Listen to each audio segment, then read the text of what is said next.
Épisode 4. L'ascenseur émotionnel n'a pas de bouton pause. Bonjour et bienvenue dans ce 4e épisode de Ça va vraiment ? La série qui met un peu de lumière sur ce qu'il se passe à l'intérieur, même quand dehors tout semble normal.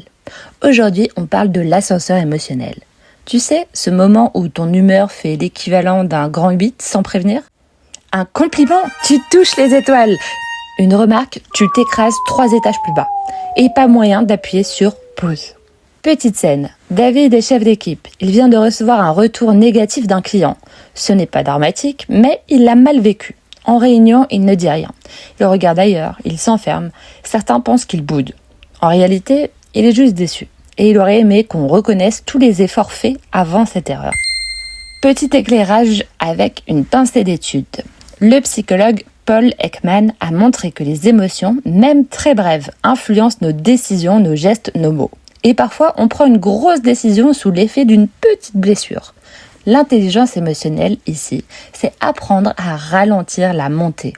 Observer ce qui se passe en soi et ne pas tirer de conclusions trop vite. Geste à tester.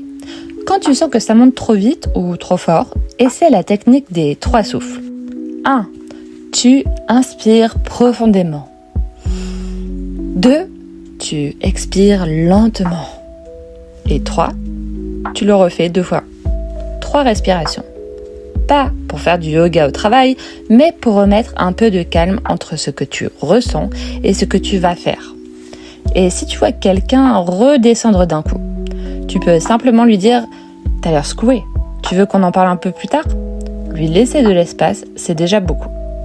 Alors, pour conclure, ma petite pensée finale, on ne choisit pas toujours l'émotion qui arrive, mais on peut choisir ce qu'on construit avec elle. À bientôt pour le dernier épisode de la série « Et toi, comment tu vas ?» Celui où on retourne la question pour de vrai.